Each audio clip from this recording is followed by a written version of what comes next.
చేనేత మండల పర్యటనలో భాగంగా సాత్నాల ప్రాజెక్టును సందర్శించారు బీజేపీ యువనేత కంది శ్రీనివాసరెడ్డి. అక్కడి ఓ హోటల్లో ప్రజలను కలిసి వారి సమస్యలను అడిగి తెలుసుకున్నారు. అందరినీ బాగున్నారంటూ పలకరించారు ఆయన. అనంతరం 20,000 ఎకరాలకు పైగా నీరందించాల్సిన ప్రాజెక్టు పరిస్థితిపై కంది శ్రీనివాసరెడ్డి స్పందించారు. పూడిక తీయక పిచ్చి మొక్కలతో నిండిపోయి సగానికి పైగా నీరందక దీనస్థితిలో ఉందని విమర్శించారు. ప్రభుత్వం ఇప్పటికైనా స్పందించి ప్రాజెక్టు పూర్తి చేసి సామర్థ్యం మేర నీరందించేలా చూడాలని కోరారు. ఇక ఆయన వెంట ఓబీసీ రాష్ట్ర కార్యవర్గ సభ్యుడు నాగర్కర్ శంకర్, అలాగే పూలు రవికిరణ్ రెడ్డి, సంతోష్ రెడ్డి, సంజీవ్, కృష్ణారెడ్డి, బండి కృష్ణన్న, సంతోష్, కార్యకర్తలు, గ్రామస్తులు ఉన్నారు.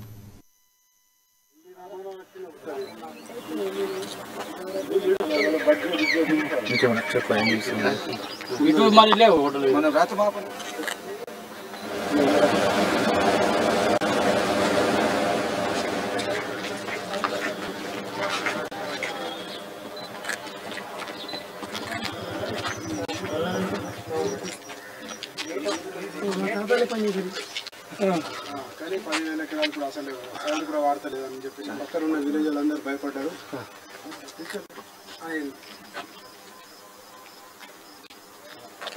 ఏమున్నది ఇక్కడ ప్రాజెక్ట్ ఉన్నదా లేదా అనేది వచ్చిన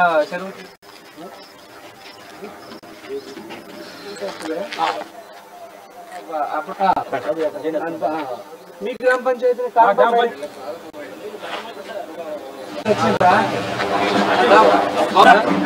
చూసినాము. ఎండకు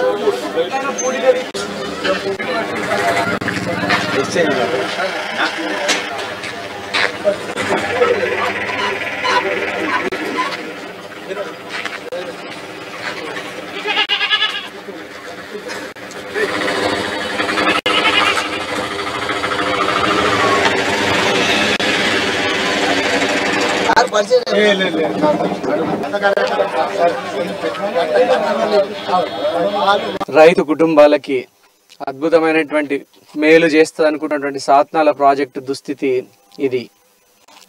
20,000కు పైగా ఎకరాలకి నీరందిస్తారనుకున్నటువంటి సాత్నాల ప్రాజెక్టు, అందులో సగం ఆయకట్టుకు కూడా నీళ్ళు అందించలేక దీన పరిస్థితుల్లో ఉన్నది కదా. స్థానిక జోగు రామన్న ఎమ్మెల్యే గారు పట్టించుకోకపోవడం వల్ల నిధులు విడుదల కాక పూడిక తీత లేక మట్టి పూడికపై గుర్రపు డెక్క పెరిగి అనేక రకాలైనటువంటి పిచ్చి మొక్కలతోని సాత్నాల ప్రాజెక్టు దీన స్థితిలో ఉన్నది.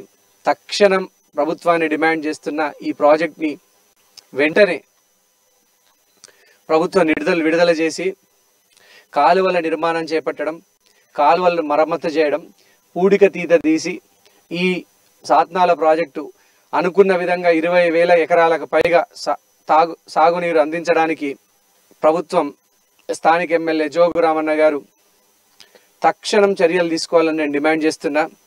ఎన్నో వందలాది కుటుంబాలు చేసిన త్యాగ ఫలంగా సాత్నాల ప్రాజెక్ట్ నిర్మితమైంది. ఆ రోజు తోయిగూడ గ్రామం